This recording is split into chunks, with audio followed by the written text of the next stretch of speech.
አቶ ደረጀ መሬቱ ተሰንጥቆ ቢውጣቸው ደስታቸው ሆነ። የሰላምን ነገር አንስታ ሚስታቸው ስታወጣጣቸው ጨነቃቸው። ምን ይበሉ ምን ይመልሱ? ሰላም ስለ ሁሉም ነገር አፍረጥርጣ መጀመሪያ ወደ አክስቷ ዘንድ ከመሄዷ በፊት ሁሉንም ነገር ነግራቸዋለች። ዳጣ የእሱ ልጅ እንደሆነች እናቷም እሷም እንደሆነች ከዛ ሲቀጥል ደግሞ አሁን ያረገዘችው ልጅ የሷ መሆኑን ምንም ነገር ሳታስቀር መኪና ውስጥ ማንም ሳይሰማ ፍርጥርጥ አድርጋ ስለነገረቻቸው ወይዘሮ ማርታ ሚስታቸው የሆነ ነገር እንዳታውቅ ቅድመ ጥንቃቄ በሚሆን መልኩ ግን ደግሞ በሚያስፈራና በሚያስታውቅ መልኩ ሚስታቸው ጋር ቁጭ ብለው እያወሩ እንደው እባክሽን አደራሽን ከሰላም ጋር ሄደሽ ስለ ልጁ አባት ማወቅ ከፈለግሽ ብቻሽን እንዳትሄጂ ብለው በፍቅራችን አምላክ ይዤሻለሁ እያሉ እየተማጸኑ ሲጠይቋት ወይዘሮ ማርታ ተጠራጠረች። ምን ሆኖ ነው ባለቤቴ? ምን አድርጌው ነው? ማለት ምን ተፈጥሮ ነው እንደዚህ የሚሆነው? እንዴ ሰሞኑ የሚያሳየው ባህሪ እኮ ልዩ ነው። በደንብ የሆነ ነገር እንዳለ ያስታውቃል። በግልጽ ንገረኝና እንወያይበትም ብለው ሊሰማኝ አልቻለም። ምን ለመሆን ነው ብለው የስተዛሬው ፊት ሳይሆን ዛሬ ለየት ባለ መልኩ ፊታቸው ክስል ብሎ አባታቸው ባላቸውን ላለማስቀየም ሲባል እሺ ደግ በቃ እያሉ አኩርፈው ወደ ውስጥ ገቡ። በትንሹም ቢሆን አቶ ደረጀ እፎይ ብሏል። ቢያንስ እንኳን ለኔ ሳትነግረኝ ከሰላም ጋር ሂዳ የልጁ አባት ማን እንደሆነ አትጠይቅም። ማርትዬ ቃሏን የምታፈርስ ሰው አይደለችም እና ለኔ ሳትነግረኝ ወደ ሰላም አትሄድም ብለው እፎይ ብለዋል። ቤት ያለችው የራሷን ችግር ጥላ ስለ ሰው ነገር የሚያሳስባትና ያሳስባትን ነገር ደግሞ ቆፈራ እውነቱን እስካላወቀ ዝም የማትለው ኤቢ ደግሞ በቃ ካሜራ ገጥማለች። እናታ ክላስ ካሜራ በገጠመች መልኩ ክላሱ ስለተዘጋባት በዘዴ ብላ በሰራተኛዋ በኩል ክላሱን ላጽዳልህ ብለሽ ቁልፉን ተቀብለሽልኝ ነይ ቶሎ ብላ ጉሮሮዋን ይዛ አስፈራርታት ተቀብላላታለች። ናታም እውነት ክላሴ ልታጸዳልኝ ነው ብሎ ለሰራተኛዋ ቁልፉን ከሰጣት በኋላ ኤቢ ተብዬዋ ሰራተኛዋን አንጪ ብላ መንጭቃ ቁልፉን ከፍታ እቤት ውስጥ የተፈጠረውንና ካሜራው የሰካችበትን ሁሉን ነገር ተንቀሳቅሶ ደብዳቤው ሰላም የሰጠችውን ያደራ ዕቃ የት እንደቀበረውና እንዳስቀመጠው አቃበታለች። ሞባይሉን ሚሞሪውን ያስቀመጠችውን የካሜራ ሚሞሪና ሞባይሏን አያይዛ የት ቦታ እንዳለ ስላወቀችበት በዚህም ብላ ደብዳቤውን አንብባ ጉር ነው ብላለች። በቃ ደብዳቤው የሰላም ነበር። ከአንዲሉ 4-5 ገጽ ነበር የጻፈችው። የትኛውን አንብባ የትኛውን ትጨርሰው? እስኪ መጀመሪያ ምን እንዳለ ብላ የመጀመሪያውን ጀመረችው።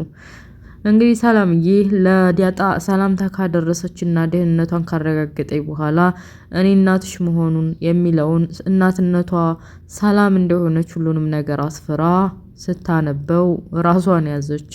እኔ እኮ መጀመሪያም ጠርጥሬ ነበር፣ ተናግሬ ነበር። የሚሰማኝ አጣሁኝ። የሚሰማኝ ማንም ሰው አላወቀም ነበር። ለካ ዳጣ የሰላምዬ ልጅ ናት ማለት ነው። እኔ እኮ በምግብም ሳይቀር በምንም ሳይቀር ከስር አንዲ ላይ ሲሆኑ ጠርጥሬ ነበር። እናቴን በነግራት አልሰማለች። እናቴ ላይ ሲጫወቱባት እነዚህ ጅሎች እያለች በቁጭት ደብዳቤውን ማንበብ ቀጠለች። ናታ ክላሱን አጸዳሽልኝ ብሎ ወደ ኪችን ሲገባ ለሰራተኛይቱ ሲጠይቅ ቁልፉን ወሰደችው አቢና ብላ ስትነግረው ቶሎ ብሎ ቅንጭላቱ ላይ የመጣው ደብዳቤው ስለሆነ እየበረረ ክላስ ሲሄድ አጅሬቱ ቆልፋ በሩን እየከፈከ ብላ እያነበበች ነው። ክፈች ብሎ በመከራ ሲያስከፍታት ያገኘችውን ደብዳቤና እሱ ደብቆ ያስቀምጠውን ደብዳቤ አንብባ ጨርሳለች። ሙሉ ለሙሉ እንዳታነበው ብሎ በግማሹም ቢሆን ቦጭቆ የያዘውን ወደ ውጭ ወጥቶ እሷ ስትዘጋበት እሱም እንደዚህ ከተገለጠ አይገር ለምን አላነበውም ብሎ ነው መሰለኝ አቶ ደረጃ አባቷ መሆኑንና አሁን በሆዱ ያለው ጽንስም የእሷ ወንድም መሆኑን የሚገልጽ ደብዳቤ እሱ አለ አነበበ። እሱም ግራ ገባው። በቃ ከሰላምዬ ነው አቶ ደረጀ ዳጣን የወለዳት ማለት ነው። እኔ ይሄንን ጉድ አላይም። ምን አይነት ቀን ነው? ምን አይነት ጊዜ ነው ይሄንን ደብዳቤ ከሰላም አደራ ብዬ ተቀብዬ እቤት ውስጥ ክላሴ ውስጥ እንዲቀመጥ ያደረኩት? ምን አይነት ማን የወረደው? ይሄ ጉር ከታወቀ በተለይ እቺ ደግሞ እቤት ብየዋ ሁሉን ነገር ካወቀች መቼ አርፋ ትቀመጣለች? ምን ማድረግ አለብኝ እያለ መፍትሄ በሚለው መልኩ ወዲያ ወዲህ እያለ በግድ በሩን ከፈተችለት። አቶ ደረጀ እንግዲህ የውሃን ጨዋታ ቦታና ዘና ፈታ የሚደረግበት ቦታ ይዘዋት ሄዱ እንጂ ለራሳቸው በጭንቀት ሊፈነዱ ነው። በቃ መኪና ውስጥ ተቀምጠው ሰላም እንዴት የጻፈችውን ደብዳቤ እንዴት አላየሁትም? ደግሞ ደብዳቤውንስ ለምን ለናት አደራ ብላ ሰጠችው?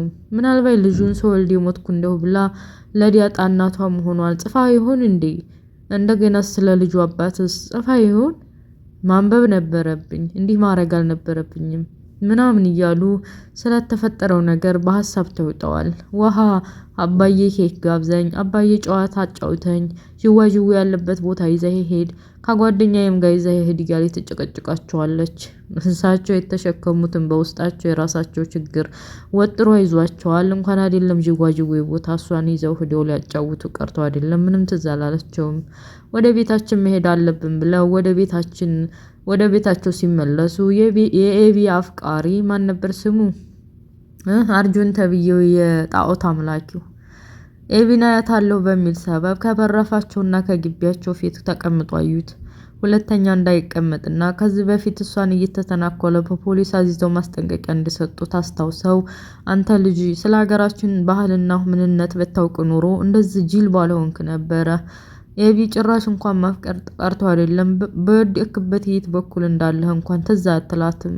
እና ለማታፈቅረው ሴት ነው 24 ሰዓት እዚህ በራፍ ላይ ቁጭ ብለህ የምትውለው ብለው ምክርም ስድብም ማስጠንቀቂያም አድርገው ከግቢያቸው እንዲሄድ አስጠነቀቁት። እሱም ውስጡ እየደማ ቢሆንም ርቋቸው ሄደ። እንግዲህ ናታ ተብዬው ደብዳቤውን ስላገኘችበት ምን ማድረግ እንዳለበት ግራ ገብቶታል። በመከራ በሩን ከፈተችለት በኋላ እፏን አፍኖ ከዚህ ከክላስ ከወጣች የቤቱ ብርቁስቁሱ ይወጣል ብሎ አስቧል። ደግነቱ ትልቁ ነገርና ደስ የሚለው ነገር ዲያጣ የአቶ ደረጀ ልጅ መሆኗን አላነበበችውም። ብዙ ገጽ ነው ሰላም የጻፈችው፣ ግን ደግሞ ዲያጣ የሰላም ልጅ መሆኗን ነው እንጂ የአቶ ደረጀ ልጅ መሆኗን እህቷ ብታውቅ ኖሮ ምን ልታረግ እንደምትችል ይች አቢጌል ተብዬዋ ፈጣሪ ይወቀው። እንግዲህ በእኔ ምክንያት ቤቱ ሲሰባበር ነው ማለት ነው። በእኔ ምክንያት ቤቱ በአንድ እግሩ ሊወጣ ነው፣ ምንቅርቅሩ ሊወጣ ነው ማለት ነው። ይሄ ሁሉ የኔ ጣጣ ነው፣ የኔ መዝረክረክ ነው። የተሰጠኝን ያደራ ወረቀት በስርዓት ሆነ ቦታ አስቀምጨው ቢሆን ኖሮ ወይ ውጪ ላይ አስቀምጨው ቢሆን ኖሮ ይቺ አቢጌል ተብዬዋ ባላገኘችውና እንደዛ አይነት ችግር ውስጥ ባልወደቁ። የሆነ ነገር ማድረግ አለብኝ ፈጣሪ፣ የሆነ ታምር አውርደህ ያንን ትዳር ታደገው እባክህ እያለ መጨነቅ ጀመረ። ደግነቱ ያው እንግዲህ ይቺ አቢጌል ተብዬዋ የአባቷ የአቶ ደረጀ ልጅ ዲያጣ የአቶ ደረጀ ልጅ አለመሆኗን አለማወቋ ነው። እንግዲህ እኔ በማስበውና በምገምተው ነገር ይቺ አቢጌል ተብዬዋ የሆነ ችግር የሆነ ሰበብ የሆነ ነገር ስትፈልግ ነበረ እንትና ናታ እንዲያገባት እና አሁን ያንን ተጠቅማ ለእናቴና ለአባቴ ዲያጣ የሰላም ልጅ አለመሆኗን ላለመናገርና ቤተሰቡ እንዲበተን ካልፈለገ አግባይ ብላ እንደምትጠይቀው ነው እኔ የማስበው። እና ደግሞ ሌላ የማስበው ነገር ምንድነው? ይቺ አቢጌል ተብዬዋ የሰው ችግርና የሰው የሆነ ነውር ነገር ከመፈልፈሏ በፊት የራሷን ችግር ብታቅጥሩ ነበር። እኔ ሳስበው ወይዘሮ ማርታ እቺ አቢ ተብዬዋን ከሌላ የሚወልዷት ነበር ነው የሚመስለኝ ሳስበው። እናንተስ ምን ትላላችሁ? በተለይ ደግሞ ቤታቸው ሂዳችሁ ኮመንታተሮቹን ስታዩ አቢጌል የአቶ ደረጀ ልጅ የምትሆን አይመስለንም። ወይዘሮ ማርታ ከሌላ የምትወልዳት ነው የሚመስለን። ማርታ የምትሆን ያው እንግዲህ ዝምተኛና የደግነት ጥግ ያየንባት ብትሆንም እንግዲህ አቢጌል የአቶ ደረጀ ልጅ የምትሆን አይመስለንም የሚል አሉታዊ ባህሪ ጽፈዋል። እናንተስ ምን ትላላችሁ? እኔም በነገራችን ላይ እንደዛ ነው የማስበው።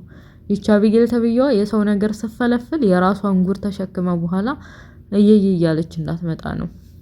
በመጨረሻም ናታ ምን ማድረግ እንዳለበት ግራ ስለገባው የአቢጌል ጩኸት ይህን ነገርማ ማሳደር መዋል የለብኝም፣ ለእናቴና ለአባቴ መናገር አለብኝ፣ በተለይ እናቴ ላይ እየተጫወቱባት ነበር ብላ አፏን ከፍታ ድረሱልኝ፣ አዲኑኝ፣ ከክላስ አስወጡኝ፣ እመነግራችሁ ነገር አለኝ እያለች ብለፈልፍም አቶ ደረጀና ወይዘሮ ማርታ ሰፊው ግቢያቸው ደስ የሚል ጨዋታ እየተጫወቱ ነበር። እንግዲህ አቶ ደረጀ ሚስታቸውን ለማስደሰት እና ያለባቸውን ችግር ለመርሳት ሲሉ የውስጣቸውን በውስጣቸው አድርገው ብዙ ችግር ተሸክመው አቶ ማን ነው ወይዘሮ ማርታን ለማጫወት ለማዝናናት እየሞከሩ ነው። የልጃቸው ጓደኛ ተጨንቃባቸዋለች።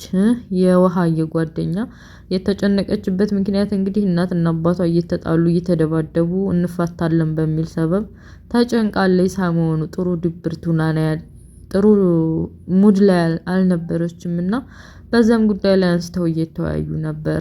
በትዳር መካከል መጀመሪያ ለስተመጨረሻው አንድ ላይ እንኖራለን ተባብለው ቃል ተገባብተው ቢገቡም ባልና ሚስቶች በመሃል የሚያጋጥማቸው ነገር አይፈጠርምና ሲፈጠር ደግሞ ከተቻለ ተወያይተው ቢፈቱት፣ ካልሆነ ደግሞ በሰላም በፍቅር ተለያይተው ልጆቻቸውን ግን በፍቅር ተንከባክበው ግዴታ ማሳደግ እንዳለባቸው ተምረናል እያሉ ስለሳቸው እየተወያዩ ነበረ። የውሃዬ ጓደኛ ቤተሰቦች ስለተጣሉ የውሃ ጓደኛ አልቅሳ ልሞት ነው ምግብም አትበላም እቤትም ግቢ ብላት አትገባም እያለች ወይዘሮ ማርታ ስላለው ነገር ለአቶ ደረጀ እያጫወተችው ነበር።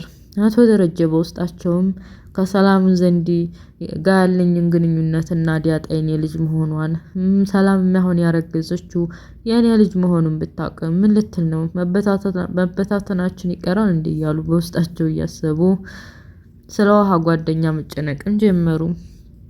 ከዛ ሲቀጥል ደግሞ እንግዲህ ምን ትላላችሁ ስለ ናታንና ስለ አቢ?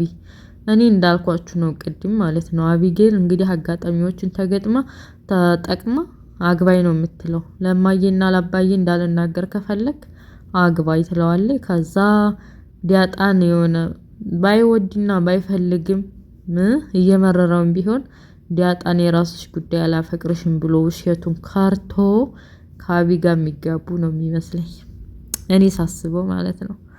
እና ምን ትላላችሁ? የሰቀቀን ድራማ ነው ይሄ ድራማ። በነገራችን ላይ ታወቀ አልታወቀ እያልን ነበር። የሰላምዬ ደብዳቤ እንግዲህ ይቺ ፍልፍል የሆነች አቢጌል ተብዬው አውቃለች። ያወቀችው ደግሞ የሚገርመው ያው የሰላም ልጅ ብቻ መሆኗን ነው እንጂ የአባቷ የአቶ ደረጀ ልጅ መሆኗን ብታውቅ ግን እኮ ጠርጥራለች። ታውቃላችሁ መጨረሻ ላይ አንተ ምንድነው የሚያስጨንቅህ? ምንድነው ቤተሰቡ እንዳይበተን የምትለው 10 ጊዜ? እዚህ ቤት እኮ ለነገሩ ያመጣው አባዬ ዲያጣን ያመጣት አባዬ ነው።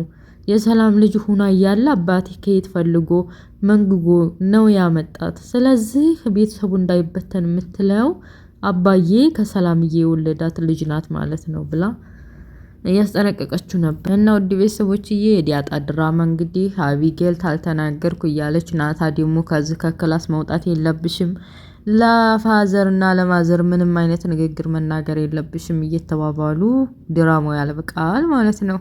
እና እናንተስ ምን ትላላችሁ? ያላችሁን ሀሳብ በኮመንት ግለጹ። ላይክ፣ ሼር፣ ሰብስክራይብ ማድረጋችሁን እንዳትረሱ። ለቤት አዲስ የሆናችሁ ሰወዳችሁ ሰብስክራይብ አድርጉ። ነባሮች ላይክ ሼር አድርጉ። በሌላ ፓርት እስከምንገናኝ ወሰላሙ አለይኩም ወራህመቱላሂ ወበረካቱ። ባይ ባይ ቻው።